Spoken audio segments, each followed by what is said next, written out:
Hi, hello, welcome. For all of my returning viewers, I'm glad you joined me again for another week of just small business insight. If this is your first video, I'm Vivian of the Midnight Crafters. So glad you found me.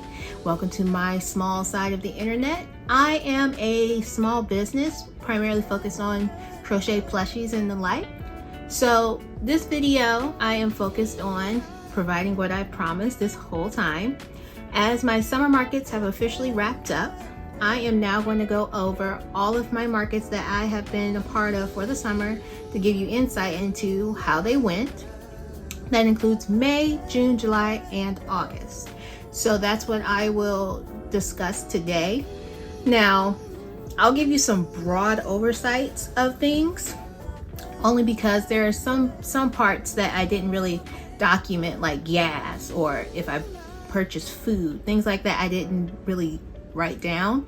But I will give you some details of, you know, how much I spent on inventory, like yarn, how much I made with the markets, ballpark estimates, the ones that were my best, things that I could do better, my best selling items, and then my low selling items. So you'll get an idea as to, if you wanted to start your own business, where you would want to gauge to start, and if doing markets in person is something you want to do.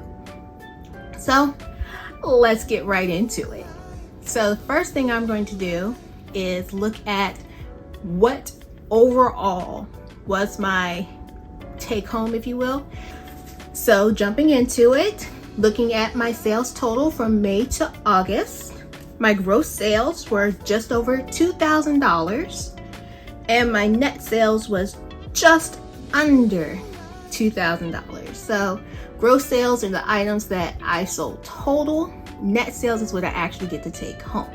So with a gross sales of just over $2,000 and then net sales just under $2,000, that's everything from May to August. When we look at payment methods, I had 42 cash payments, 64 card payments, and 8 other forms of payment. So I also took Venmo, Cash App, PayPal, things of that like. I had 8 of those. So I had mostly people wanting to use their cards to make purchases, which is great that I had my Square reader so that I could take those sales. I had about $1,400 in card payments made. I had just over $600 in cash payments received and just over $100 in other forms of payments received.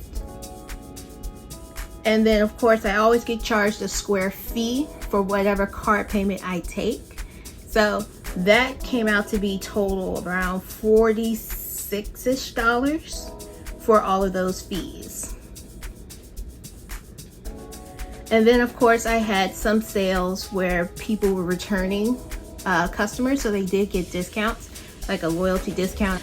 I always offer a loyalty discount to all of my returning customers because I am very appreciative of everyone who wants to support my business, whether it's one time or if it's 50 times, or even if you give me a shout out on social media so that others can find me. I appreciate whatever support I can get. Now, when we look at the categories of everything, I can go into the individuals from here as to what sold and what didn't sell on the various days. So I have a new notebook. As you can see, it's the Midnight Crafters. When we look at the numbers, the first one we're going to look at is the May 6th craft fair, and that was at Huntingtown High School. So when we look at all of the numbers, I sold a total of 29 items and I made a total of just over $400 take home. It was a $35 booth fee that I had to pay, and as well as taxes and Square fees as well.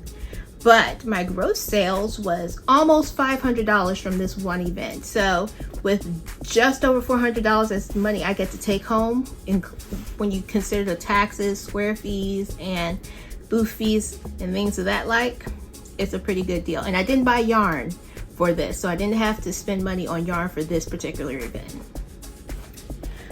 My best sellers were Octo Squishies, Axolotls, Chubby Frogs, and then the Quinn mushrooms, the big and small ones. My low sellers were my sea turtles, unicorns, my humble bumblebees, and then the giant leggy froggies. So this one was an interesting market in the sense that this is one of those locations that I enjoy going to because the people are very receptive of me at this market, in this community. The craft fairs always work out favorably for me. They always want to buy something. They usually buy big ticket items. They usually are very excited when they see me. So I did really well. I did pretty well at this particular craft fair. So this is why I will be returning back to Huntingtown High School in November for the fall craft fair. So if you're in the area of Huntingtown High School, see me there, okay? I will be the one with the giant sea turtle. Now, when we look and consider my June 10th market, this was that craft and yard sale market in Shadyside, Maryland. That was my actual first video that I talked about behind the scenes of what it means to have a small business in the craft market, just to give all of my returning viewers an idea of which one I'm talking about. So this was the one that was slow. The market itself, it wasn't something that was favorable for the midnight crafters. A lot of the people there went with the mindset of yard sales.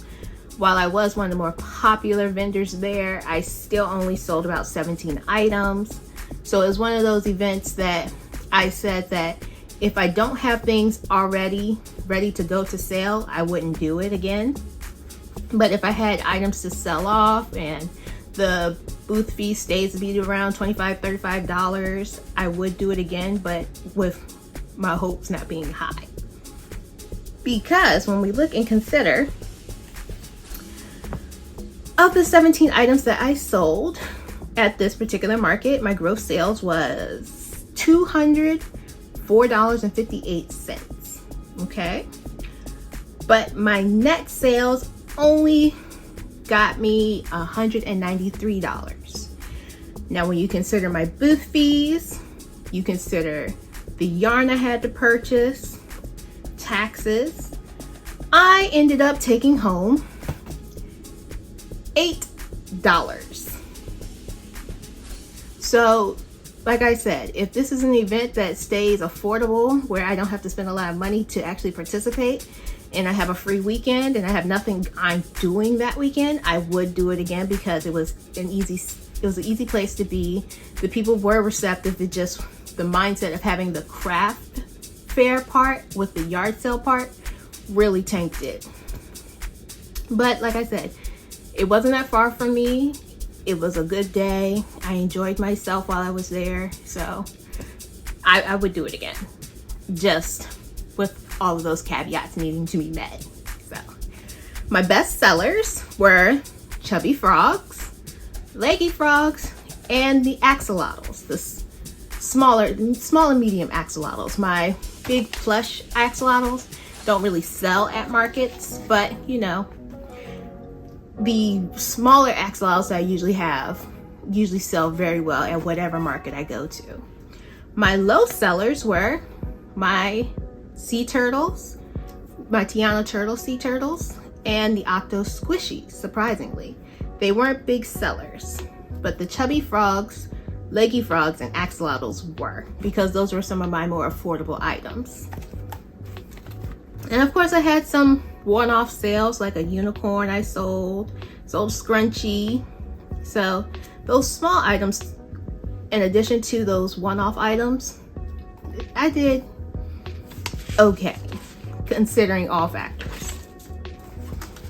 Yes, the July 8th Wildberry Farm Field Market.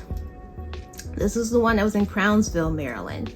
And this is the one, if you all recall, the booths, the way they were set up, every other booth around me sold very similar items to what I sold. So I was competing with other booths to try to have some type of take home. And this was also the market I decided to charge what my worth was for the first time, where I actually used a pricing calculator to figure out the amount to actually charge for my various items. So that in consideration, in addition to looking at the booths, how much I paid to actually participate, and all of these confounding factors, was a very interesting time. So let me break down these numbers for you. While I was there at the July 8th field market, I sold 17 items, but some of these items were actually big ticket items. So I made more at this market compared to the June 10th market. So my gross sales was around $264, okay, with my net pay being $259. Now, you consider the square fees and the taxes that need to be taken out as well as the support I had to pay, and then the $100 booth fee. I had a total of $176.82 as my take home.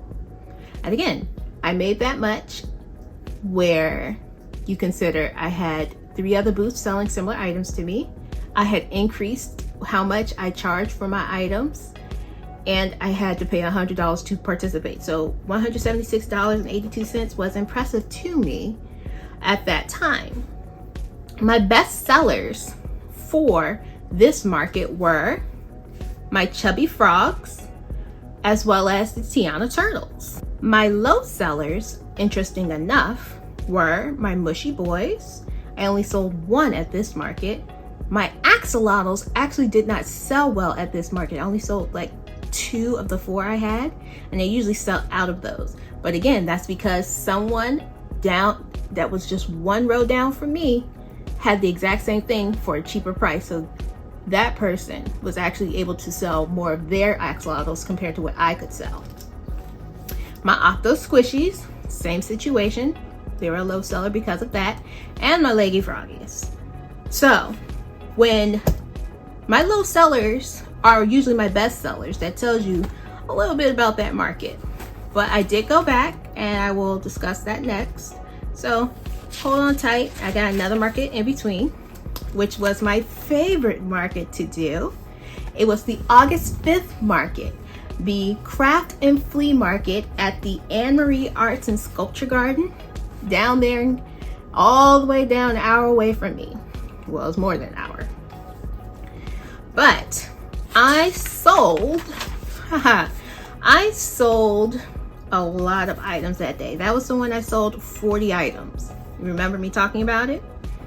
So gross sales, I made $545.73, which makes this one my best summer market to date. Now, considering the taxes I had to pay, because I had charged tax for my items that I will pay when it's tax season, the square fees were $11.41. The booth fee was only $30. And then of course I had to pay for support to be out there with me. My sister-in-law, I pay her when she comes out to help me so that it's worth her time. And she's technically an employee during that time, so we pay her. She's contracted, don't worry. But this was also one of those times where I had also purchased yarn. So my take home actually was $389.20. However, that does not take into account the $124.75 I paid in yarn. So that's something to also consider. So when you consider that I had about $389 as take home, and you subtract the almost $125 for yarn, I had about $260 that actually was a profit for me that I could bank. So again, one of those things where I did great. It was a great market for me, but you got to take in consideration all of your costs that it takes to actually participate in these markets. So that's something, if you aren't comfortable with, consider your options of what you could cut or what is necessary if you want to do these type of markets. My best sellers were my axolotls of varying sizes, because I sold that plushie along with my mini ones and then my medium sized ones. They all sold. Leggy froggies of varying sizes, the small, medium, and the giant leggy froggies. I sold a couple of those. My mushrooms, both the Quinn mushrooms as well as the mushy boys, sold very well. Chubby frogs sold very well. And then my mini humble bumble sold very well. So as you can see, the items that didn't sell as a July 8th market that I was concerned why weren't they buying it, this particular demographic saw them, loved them, wanted them, and purchased them very quickly. My low sellers were my Tiana turtles, my bigger bee plushies, so my larger humble bumbles, and then my squids. Didn't really sell well. I only sold one of the 6 that I made, ironically.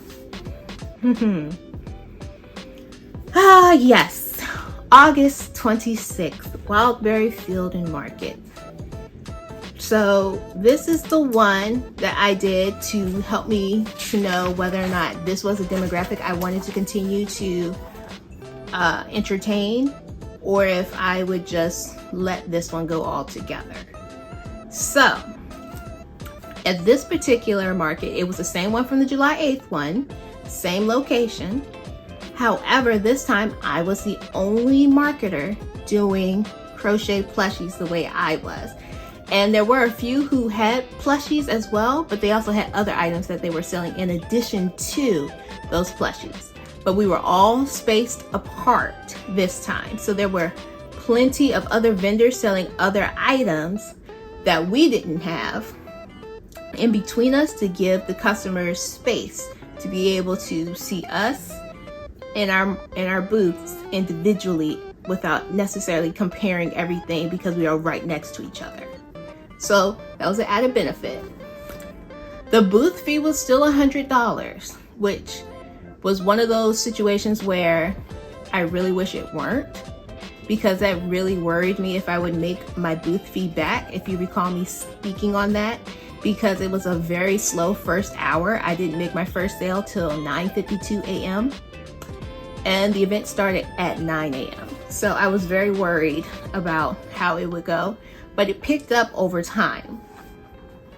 Now, at the conclusion of everything, I made 28 sales, with gross sales being $334. A lot of the items that sold were smaller items. A lot of my big ticket items did not sell at this market.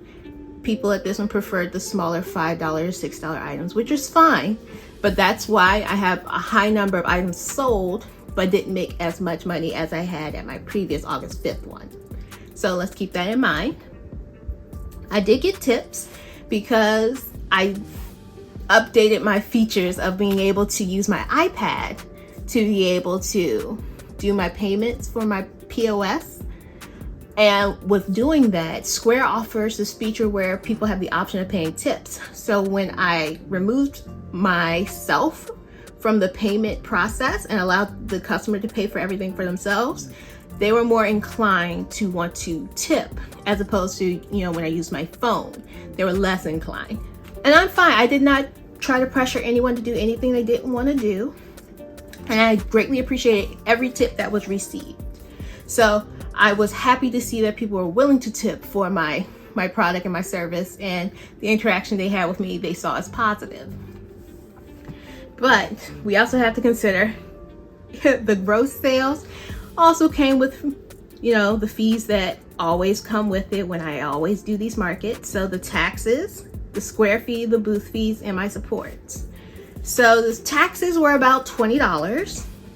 The square fees for the card payments was about $9. Like I said, the booth fee was $100. And my support was, again, I paid for my sister-in-law to come out and help me to run the market. So with all of that considered, my take home was $158.09. However, you also have to consider that I bought yarn. So with my take home being $158.09, sounds great, right? But I also have to take in consideration that this was the month that I also restocked my yarn, which I spent, and I'm not proud of this, but it was necessary, $322.58 on yarn. And again, this doesn't take into consideration gas or food that I needed. It doesn't even take into consideration the polyfill stuffing that I had to restock. So just with yarn alone, I spent almost $323. And I only made $158 at this market, which means that I had a net total loss from participating in this market of $164.49. So, taking that into consideration, I had come to the conclusion that I would not be participating in the Wildberry Field and Markets in the foreseeable future. It's a great opportunity for those who love it, who are close, who live close there, who have a demographic there that they're willing to sell to, or individuals who frequent that location where they can get a cheaper booth fee. But as for me and the Midnight Crafters, we are going to find other avenues to venture. To give you my best sellers for this market: Octo Squishies, my Leggy Froggies of the varying sizes, my axolotls, and then land turtles actually sold very well at this one. So Tofu the turtle that I have in stock with the sea turtles, they did really well. The ones that were low sellers were my squids, Tiana the sea turtle. I only sold one at this market. Mushy Boys did not sell at this market at all. And then my bees, my Humble Bumbles and my Mini Bumbles did not sell. I only sold like 2 Mini Bumbles at this market. Now, if you remember me speaking on this, my Mini Bumbles usually sell very well. So when they don't sell, I know that it's not me. And I have to evaluate the demographics in which I sell my items, because I know that they can sell. It just depends on where I'm located. And looking at the trends and pattern in the data that I have, I sell very well in the southern part of the state in which I live compared to the northern part of the state I live. And it's not to say that the people are vastly different. They're not. It's just for some reason, those who frequent the southern region are more willing to purchase the items that I have, whether it's for themselves or for their children or grandchildren. They see my item, my product, as something they desire. Versus those who are in the northern eastern side, they choose other ventures, other avenues to purchase. So that's something I got to keep in mind when I look for other opportunities for markets and craft fairs. I also noted that I do a lot better at events that are exclusively say they are craft markets, craft fairs, because the people who visit those are in the mindset that, okay, I'm going to an event that has people's handmade items for sale. That means that you're going to pay a little more for that compared to a market where you can haggle or try to get a deal when you're trying to buy something from someone at a market, like a flea market or field market, things of that nature. So I may steer away from those unless I need to find something for a weekend to participate in, and steer more so to the craft markets and craft fairs. So a lot of the ones that you'll see me doing in the future will probably be more craft fair than craft markets. I need to value myself and my product more. I saw and I noted that in the beginning of the summer, I did not, for the first 2 markets, I did not charge the appropriate amount for my product, and I undercharged. So I could have been making more if I had realized, hey, I have something of worth to sell. I just have to recognize that I have great skills that people enjoy. And it takes some time to learn that. It's one of those things where you have to really be comfortable knowing that people are buying things that you have put time and effort into, and it's a work that's very personal to you when you do it. And I started doing that towards the end of the summer, and I noted that I did, regardless of the price, there were people who were willing to buy items that I made, which was great. So with this being the wrap up of all of my summer markets and the summary of all of them, what's left for me to talk about? Well, as you know, I'll be taking the next few weeks, several weeks actually, to heal, recover, re-up on inventory, enjoy my baby Midnight Crafter and little Midnight Crafter and our family time together as I welcome new life into this world. And I will be back in November with a brand new market. I will be at Huntingtown for their fall craft fair. So you will see my ins and outs of preparing for that, as well as the results of how well I did for those markets. And then I have a couple of more that I have coming up during the holiday season as well. So stick around, enjoy yourselves. If you like this video, please hit that like button. If you enjoy seeing my face and you want to see me every week, hit that subscribe button and then ring that bell if you want to get notifications of whenever I post. So I post in my community pages, I post videos weekly on Sundays, I even go live from time to time, and we have a great time in there. So come join us when I do, okay?